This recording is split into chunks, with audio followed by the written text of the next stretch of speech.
Chapter 6. Style, the Dilemma of Appropriation.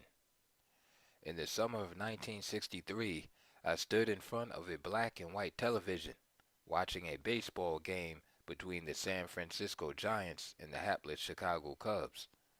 I don't remember the inning or the score, just that Ron Santo, the Cubs' third baseman, hit a deep fly ball in the gap between right and center. The fans screamed. The batter took off. Most center fielders, even the great ones, would have to scramble to get to the ball and would shamelessly display the effort of getting there. Willie Mays drifted across the outfield like Charles Coles, the great tap dancer, whose footwork was so sweet and smooth that they called him Honey. He arrived at his spot under the baseball with no apparent sweat, even though he had to run for what seemed like miles to get there. Then, instead of raising his glove to catch the ball, the way every other outfielder was taught since Little League to catch the ball, Mays placed his glove at his belt buckle, like a basket, and made the catch. Plop! Santo kicked the ground in disgust. Cubs fans groaned and sat back down. Mays had turned a potentially dramatic moment into a routine out. The most memorable part of the play is what took place after Mays made the catch. He nonchalantly picked the ball out of his glove, tossed it back to the infield, coolly walked back to center field, flicked his sunglasses back up, and waited for the next play. His body language suggested annoyance that the batter hadn't presented a greater challenge. This was the highest, subtlest form of put down, an unspoken challenge to the other team, and to the sports establishment that still frowned on any hint of flash and couldn't make sense of Mays signifying around this thing called black style, a way of acting and talking in a coded way, communicating through gestures and body language.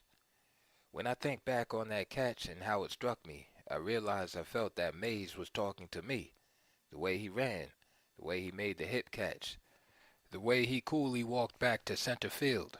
The catch itself, the act of making a putout, was secondary to the style of the catch. Mays made deep inroads into my psyche that afternoon. Until I saw Willie Mays play, the idea of playing sports with soul had never entered my mind. Willie Mays introduced me to a dimension of style I thought only existed in jazz. I always knew music had the power to transport. A few years earlier, I stood in the basement of my grandmother's house in Phoenix, Illinois, pouring through piles of 78s she'd collected over the years. The record that stuck most in my mind was a tune called Liza, or The Clouds Will Roll Away, by Chuck Webb's band, featuring a punchy three-chorus trumpet solo. What attracted me was the cleverness with which the trumpet player had taken the basic theme of the piece, played around with it, turned it inside out, and interpreted it to his liking. Until I saw Willie Mays make that basket catch, the idea of playing sports with the same sort of interpretive style had never entered my mind. I didn't realize that each of the elements that made blues-based music swing, its soul, had a counterpart in sports: the phrasing, the lyricism, the improvisation. The difference was that in sports, the instrument was the body of the artist. From then on, I watched Willie Mays whenever I could. Watched the way he ran, the way he hit. I went outside and tried the basket catch. I tossed the ball up or had someone hit it to me. The ball landed on my head, hit my chest, fell to my right or my left. Catching a fly ball was hard enough. Making it look easy was impossible. I never learned to make the basket catch, but I was determined that whatever I did, mow the lawn, rake the leaves, play a sport, I would do it with the graceful ease and cool of Willie Mays. There was something magnetic about Mays, not just the basket catch or the speed, but the familiar nuances I recognized in his body language. I felt so much in that catch, jazz and blues, and all the R&B I loved. I felt the signifying, the dozens, all that in this one simple play. Over the next 5 decades, Willie Mays' cool became my standard. Playing greatness wasn't enough. You had to play with style and soul. What I didn't realize at age 12 was that you didn't just get soul, you had to earn it, to pay for it, and the price of this ticket was steep. Before Willie Mays came along, Jackie Robinson had introduced a restrained version of the same soul to mainstream American sports by virtue of his pioneering role in Major League Baseball. The late Curt Flood said, "When Jackie Robinson first started playing, everyone was surprised at his antics. He stole second base. He stole third. Jackie Robinson stole home. It was something unheard of. Jackie Robinson dancing off the base, worrying the pitcher, and wanting him to throw to first base and saying things. That style of baseball came from the old Negro leagues. That is the way they played. Now you add to it the hit and run, the sacrifice, the stolen base, the hit behind the runner, and jockeying in and off base. That's the style that Jackie Robinson brought. Jackie Robinson and Larry Doby and George Crowe and Monty Irvin and these guys raised the level of competition, and they did it with style. Robinson was a star, but in a larger sense he was a celebrity, a monument to the black pioneer in sports, the black man who integrated Major League Baseball. Robinson came from the Negro Leagues but was not necessarily of the Negro Leagues. He did not revel in Negro League lore. Robinson endured the experience because he had to. Robinson had been conditioned to the white life at UCLA and in junior college. He had heard the white crowds roar and may have rather longed for the right to live that life. Indeed, it was his association with white institutions that made him attractive to Branch Rickey as the Negro pioneer to integrate white baseball. He picked up his style from the Negro Leagues, but he also knew how to tailor it to the majors. Willie Mays was the first young African-American sports superstar. Jackie Robinson was 28 when he reached the majors, while Mays joined the Giants at age 20. He was the symbol of a young, black vitality that mainstream America had never seen because African Americans had thus far been excluded from mainstream sport. Mays became as significant to the late 1950s as Jackie Robinson had been in the late 1940s. Robinson integrated sports racially, but Mays completed the job, integrating sports stylistically. Where Robinson's great significance had been in being the first, Mays' significance was his great talent and distinctive style.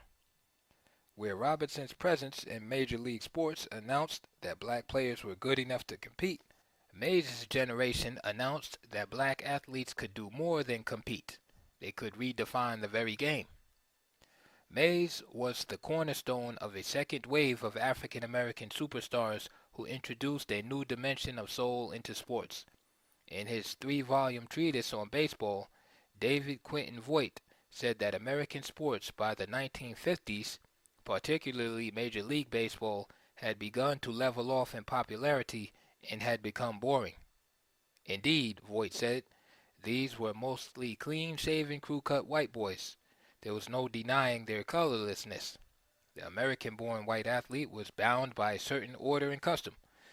The black presence, beginning with Robinson, added flavor, color, and finally drama. This presence also superimposed the conflicts and complexities of race on the national pastime.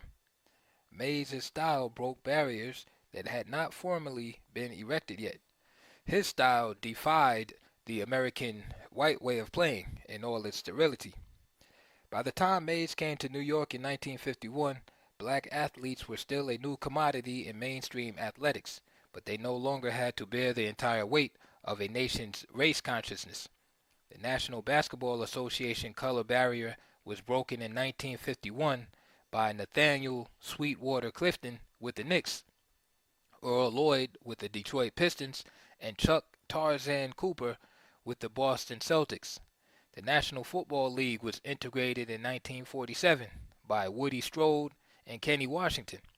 Sports, like jazz, became a free space in which black athletes were free to make powerful statements using gestural modes of expression to celebrate, honor, and even chide.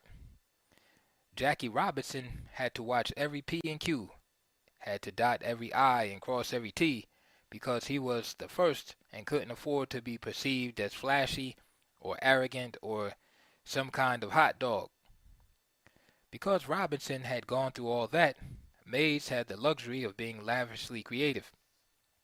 He could stretch the margins, like the boxer Muhammad Ali a decade later and the musician Charlie Parker a decade earlier. Mays was so far above the rest of the field that it seemed as if he were playing a new game. In many ways he was. He changed the rules. From his seemingly leisurely method of catching a ball to his propensity for going from first to third on an infield out as a defensive player with explosive speed, he raised the standard for an extra base hit in the gaps between the outfielders. May's speed and daring fielding style effectively closed those gaps. Miles Davis introduced mainstream America to cool and hipness and jazz in the late 1950s. Willie Mays introduced a flair and cool style in sports. He introduced the black thing to a mainstream public that devoured it, and has been devouring it ever since. The popularity of sports that blacks dominate today coincided with the beginning of this stylistic transformation of the game, the opening up of the game to this new way of playing. Willie Mays presaged this stylistic contour in sports. This form of integration, in the long run, would be far more traumatic for white authority figures than the mere physical presence of black players. It was this stylistic integration that led white sons and daughters to embrace the black thing in every part of their lives, from style of play to clothes to language.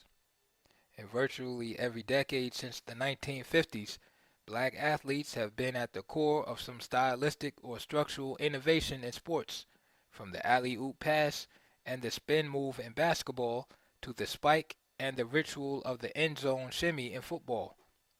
From slapping palms to donning baggy pants and executing wildly creative dunks and elaborate end zone celebrations, the African American presence in sports has redefined and reordered the traditional way of doing things.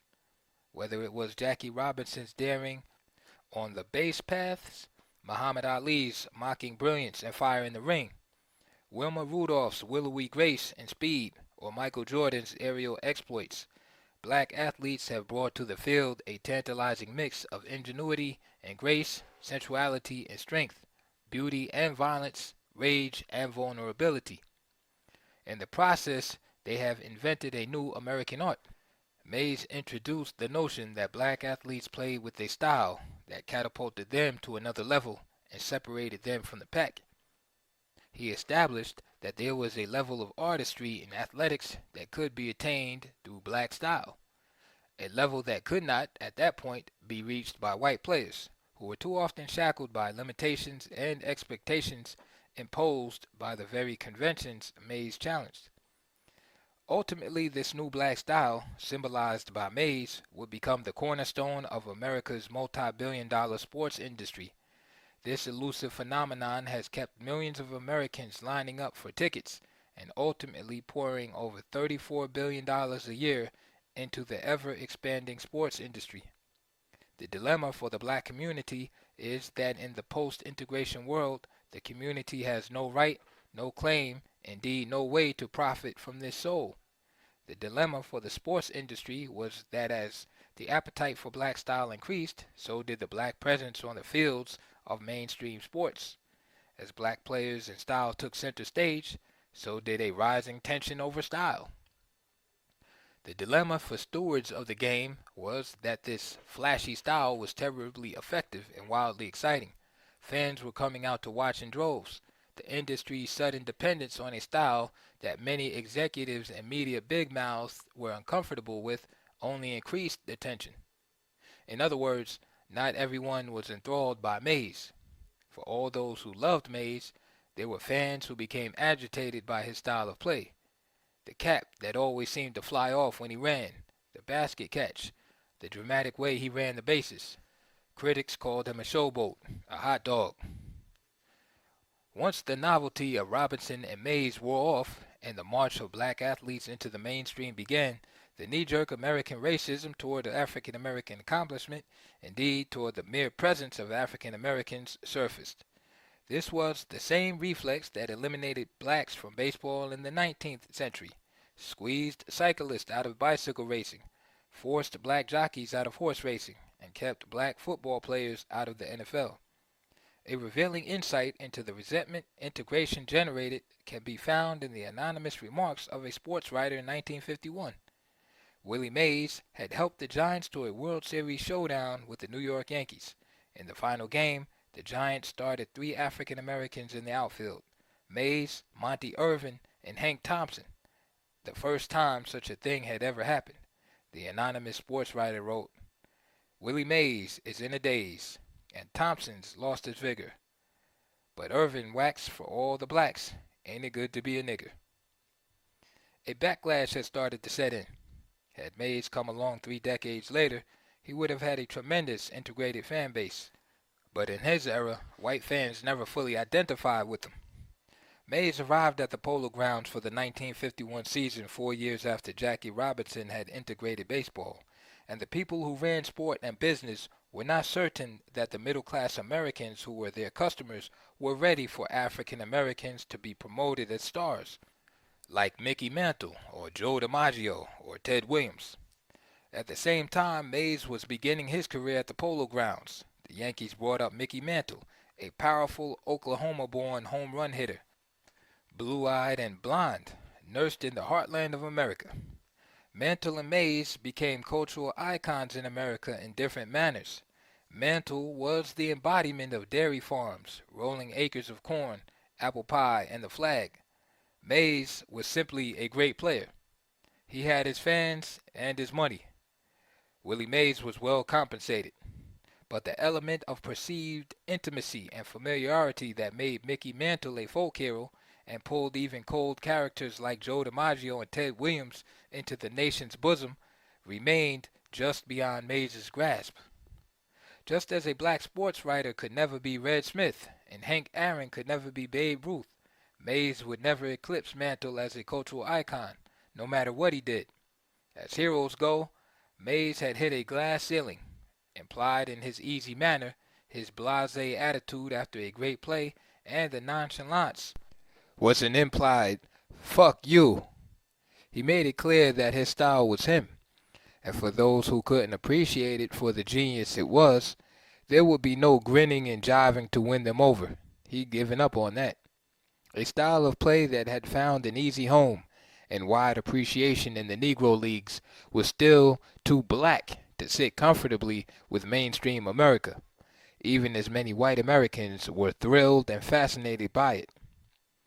The isolation and invisibility, the bitter awareness of being accepted but not embraced, and the anger at this cultural glass ceiling, feelings that athletes like Mays shared with the majority of the black population of the country, also played out in Mays' soulful style of play.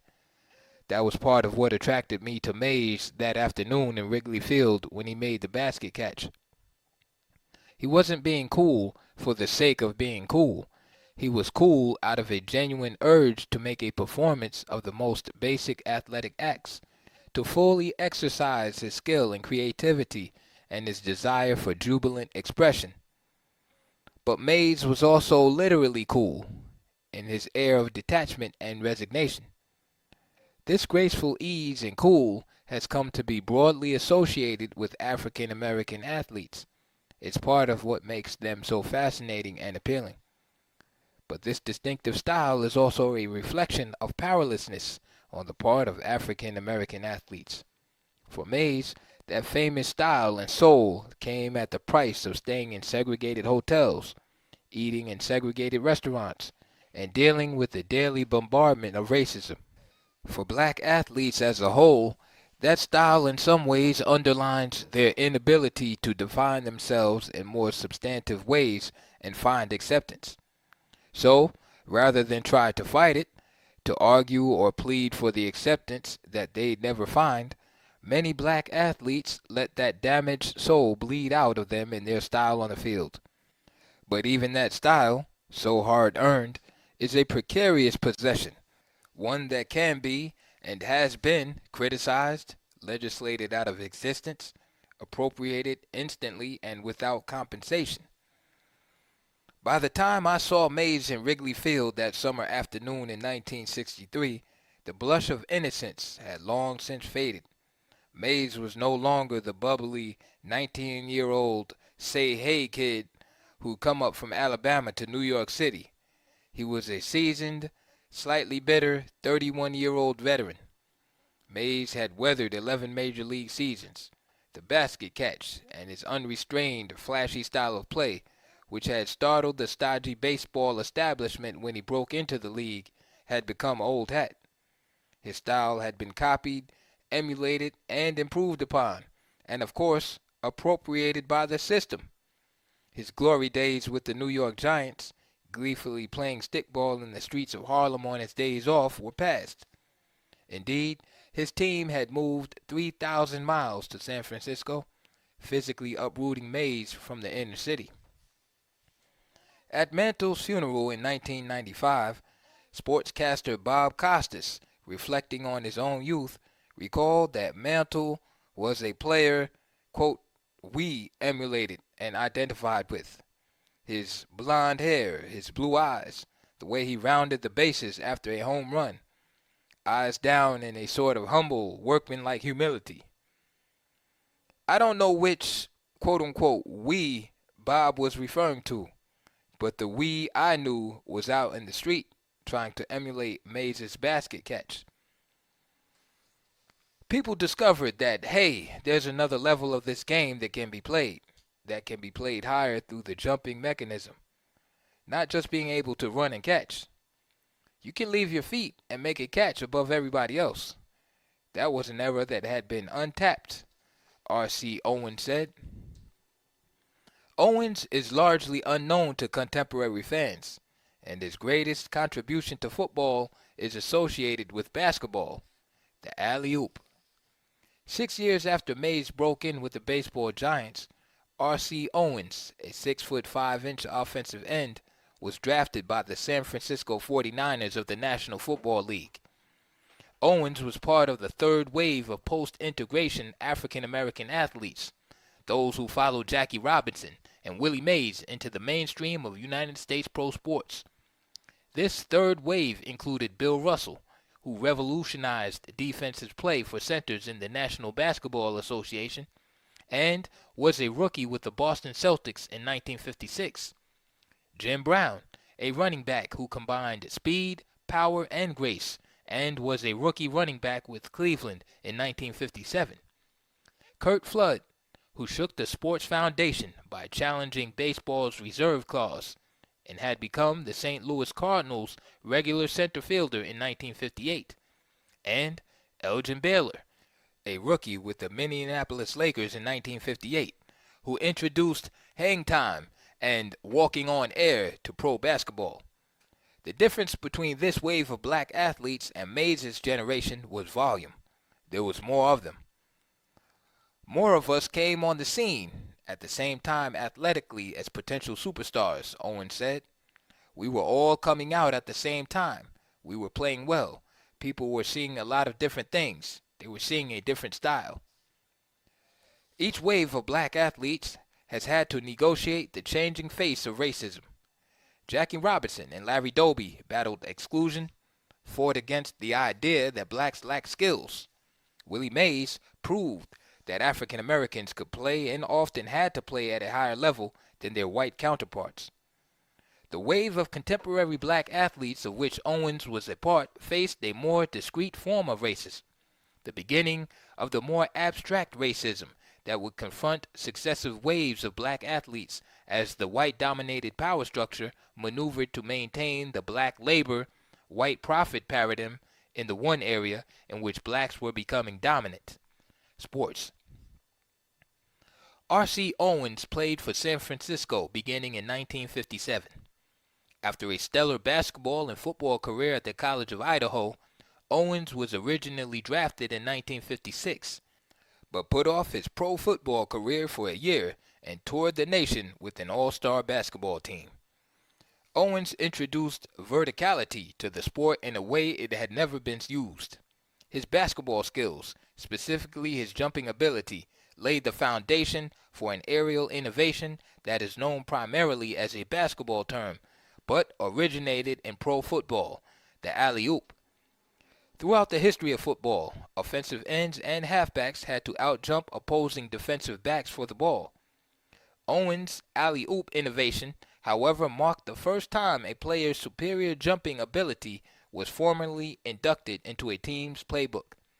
The concept behind the pass was simple. The quarterback dropped back and lofted a high arching pass in Owens' direction. As an accomplished basketball player, Owens understood the rhythm and timing of jumping and the importance of securing position and using leverage. It was that basketball instinct that enabled me to make those catches, he said. Owens ran to the point of reception and leaped to take it away from the defender.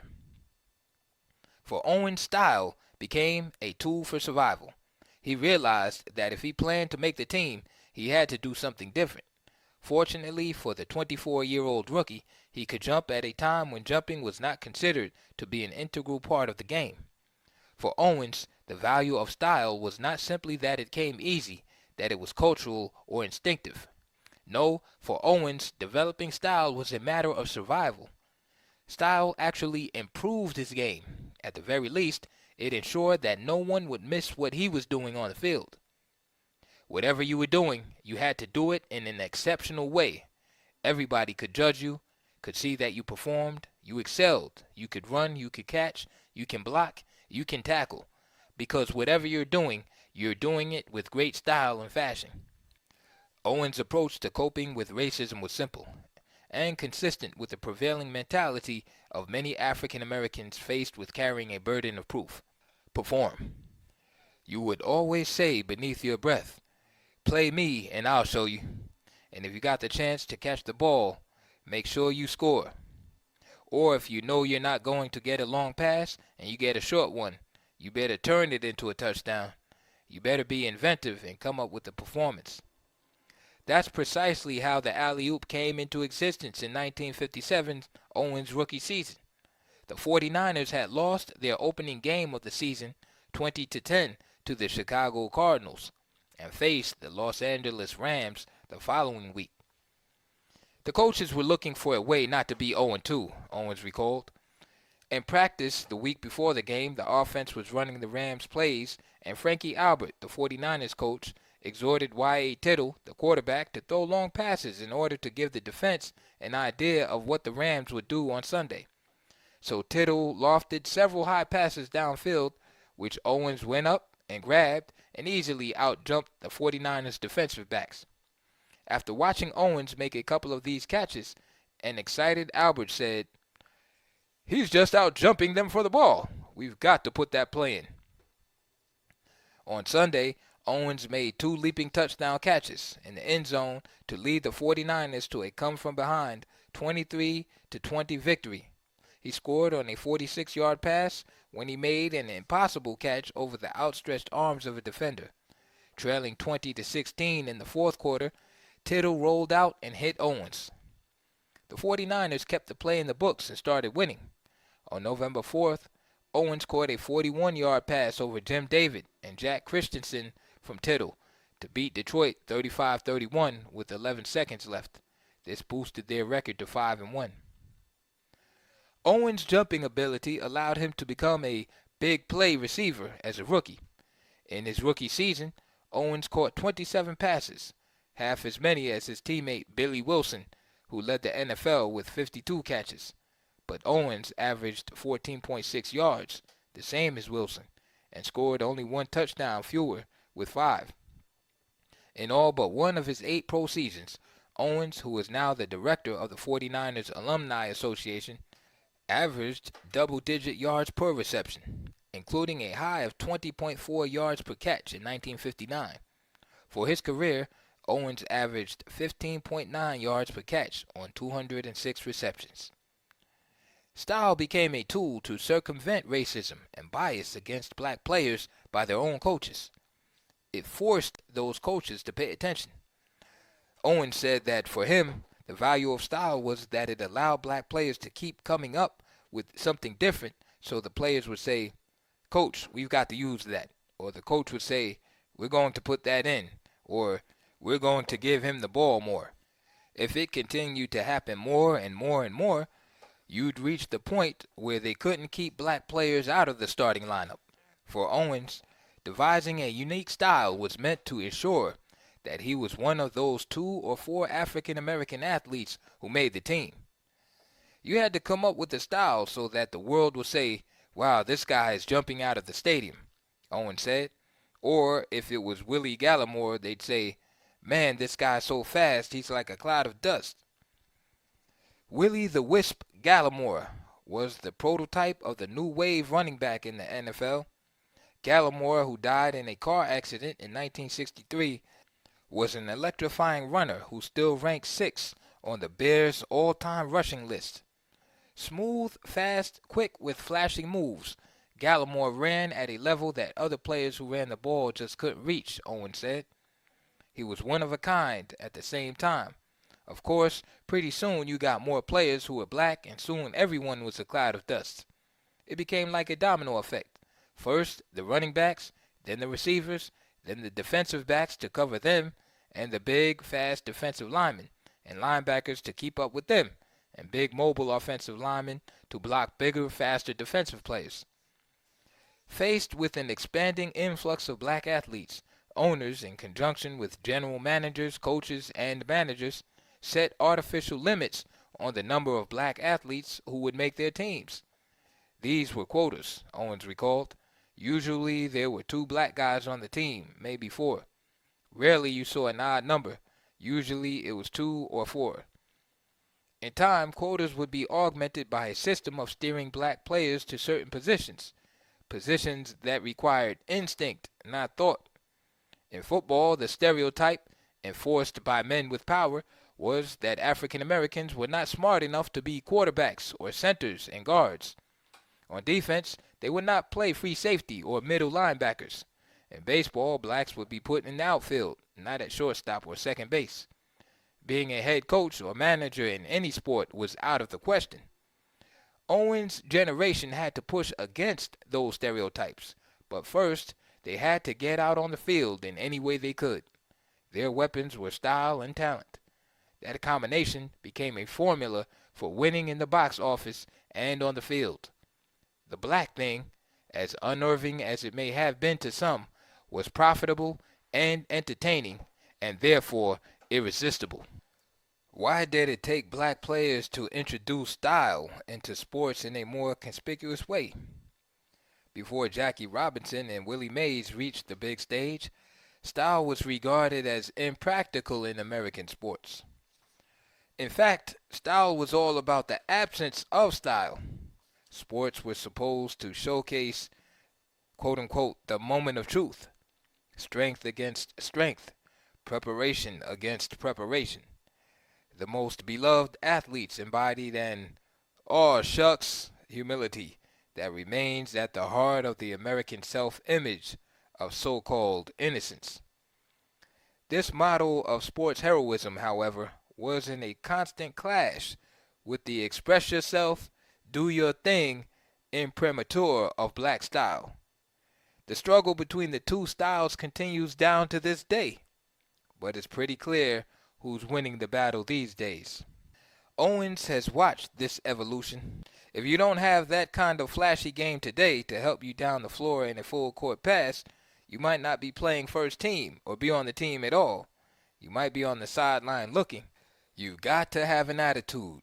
You have to have that pizzazz. That's today.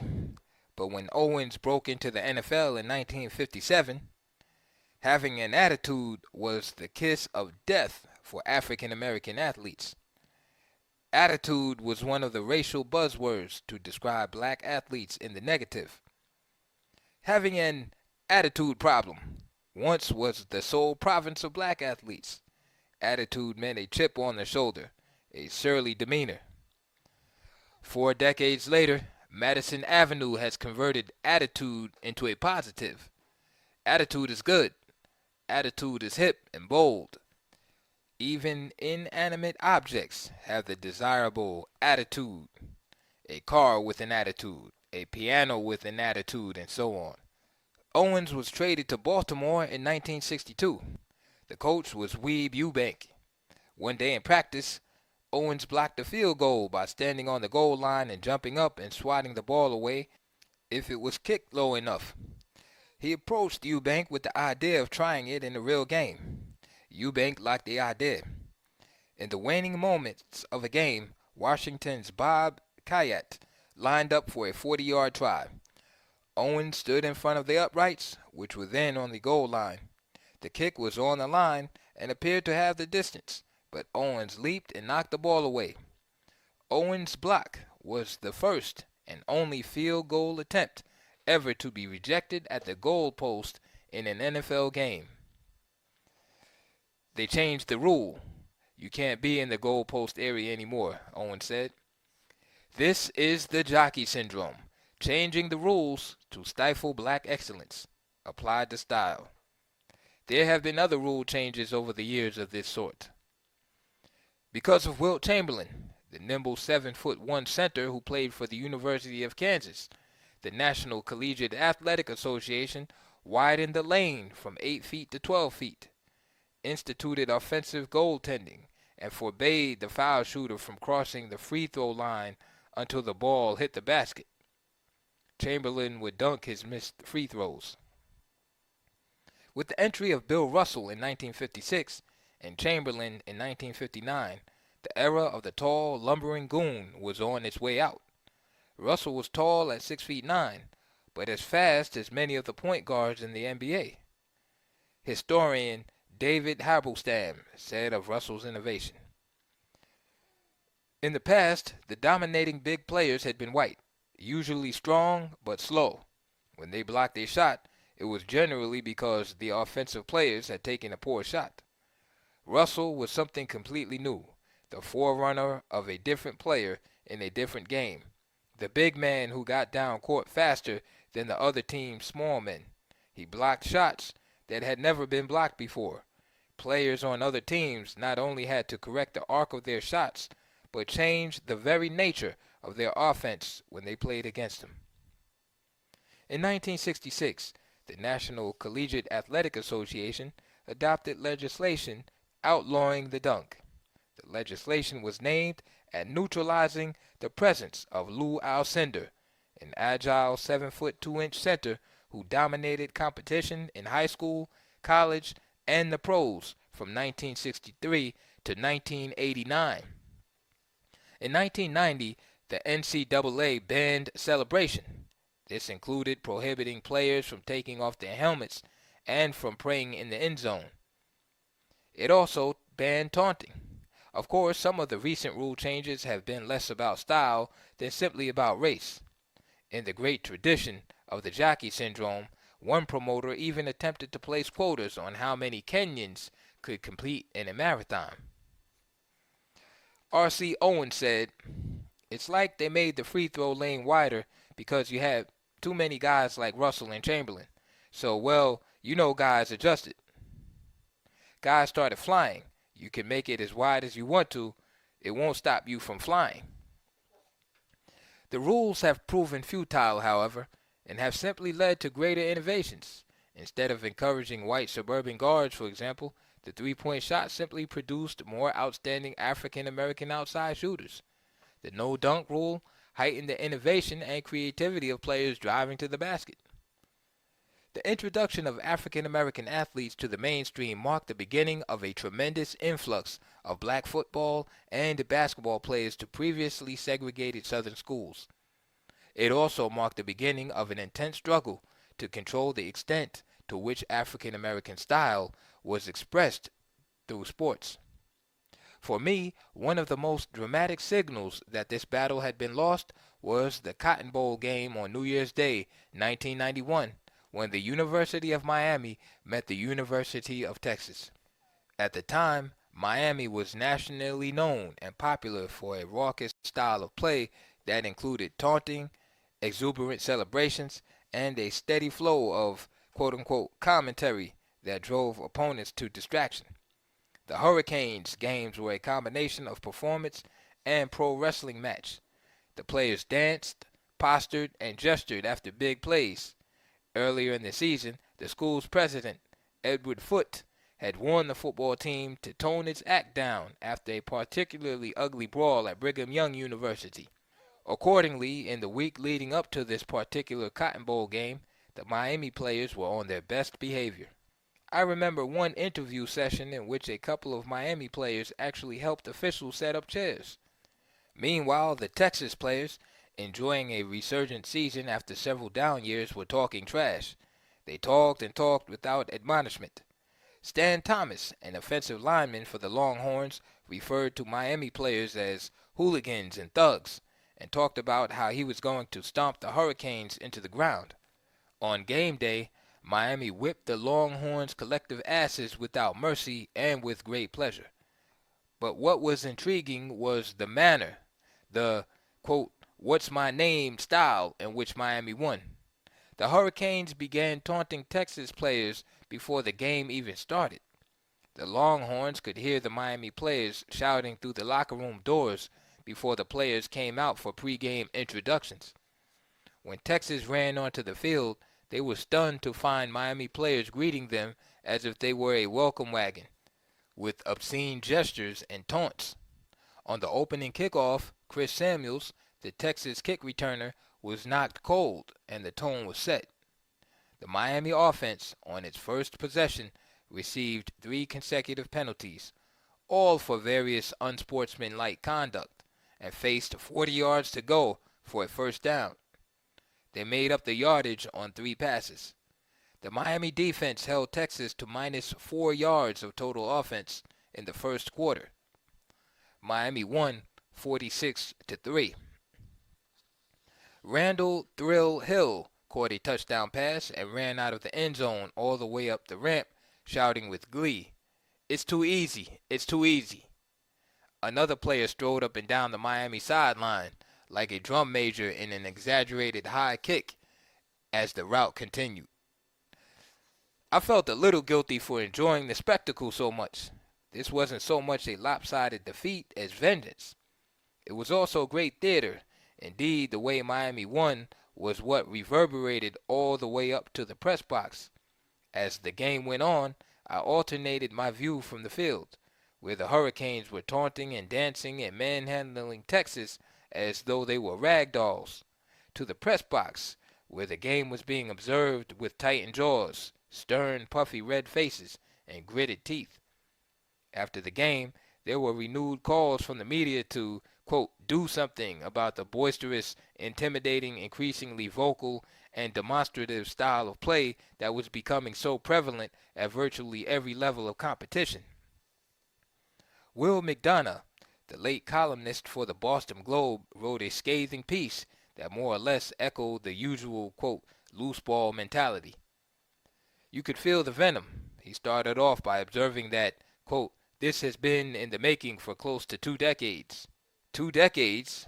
That just about takes us back to the beginning of integration in the South, when large, predominantly white football universities began in earnest to get black athletes to come to their universities to play revenue-producing sports." McDonough continued, quote, "sooner or later, the street would take over, and it did in the Cotton Bowl in Dallas on Tuesday, when the University of Miami players delivered college football's version of wilding." He said that the Miami players, quote, "exposed themselves as thugs for hire with their conduct, which included 16 penalties for 202 yards, 4 unsportsmanship conduct calls, 5 personal fouls, and a stench that will stay with Miami for a long time." The Hurricanes, McDonough said, had gone, quote, "beyond the limits of decency" for taunting the poor, defenseless Texas players, intimidating them in pregame warm-ups, then dancing like fools every time they scored a touchdown, and generally being obnoxious throughout the game. McDonough warned that the football powers at Boston College, then considering allowing Miami entry into the Big East Conference, should be asking, do we really want to be in the same conference with these people and expose our players to this garbage year after year? Is this college football? Is this what we want to bring into our stadium? Of course, the answer to that question is simple. Yes, yes, hell yes. The Big East begged Miami to join the league, to bring in the very luster and hot dogging that so disgusted McDonough. I loved the Miami performance. Loved it probably for all the wrong reasons. Loved it in large part because of the contradictions it represented. White universities embraced this Faustian pact 2 decades earlier when they began bringing black athletes to their campuses by the truckloads. They wanted black muscle, but not the attendant zeal and style. They somehow thought these athletes would all arrive at their campuses as sanitized as Jackie Robinson. They pretended these athletes weren't going to arrive with their own baggage that a history of living in a white supremacist country had helped to pack. Style, as we've seen, developed over a long period. It developed on plantations, and then on segregated fields of play. It developed in response to quotas and denials of black humanity. This historically essential element of black sportsmen was not going to vanish into the ether simply because they were now playing in leagues controlled by whites. Dennis Erickson, the Miami coach, told his players before the Cotton Bowl game to do what they had to do to win, which is what the Hurricanes did. Fifth-year senior Darren Handy said the players ignored Erickson's supposedly repeated demands for good behavior because, quote, emotions just took over. It might be embarrassing to the university and the coaches, but it's not to the players, Handy said. We enjoy it. Later, Hill explained that the game was a signature performance for Miami. This senior class is the last of the renegade classes, and we went out the way we wanted to, dancing and having fun. Dancing, having fun, how this troubled the press and other precincts of power in college football. At any rate, I left the press box that evening with a sense of satisfaction. The chickens, as Malcolm X had said, had once again come home to roost. For all the emotional satisfaction that aggressive displays of black style offer to black athletes and fans, the question, however, remains, given all the benefits that black style, a style forged in the flames of discrimination, segregation, quotas, and dehumanization, brought to white team owners, universities, and leagues, did it do anything to enhance black power in the industry, or was it just assimilated, albeit with some difficulty, into the existing power dynamic of white control black talent? As black style became more popular, who really benefited? Did this black style, carved out of black suffering and creativity, ever become black power? Quite the contrary. Designers like Ralph Lauren, Donna Karan, and Tommy Hilfiger quickly became cornerstones of the hip-hop industry. Motown founder Berry Gordy sold his 15,000 Motown songs to EMI Publishing. Bob Johnson created the first African-American cable TV network, then sold his company to Viacom for $3 billion. 5 years later, Essence magazine was sold to Time Warner. Call it sold on the auction block. The fact is that black style was quickly commoditized by white power, which became addicted to this other new form of black gold.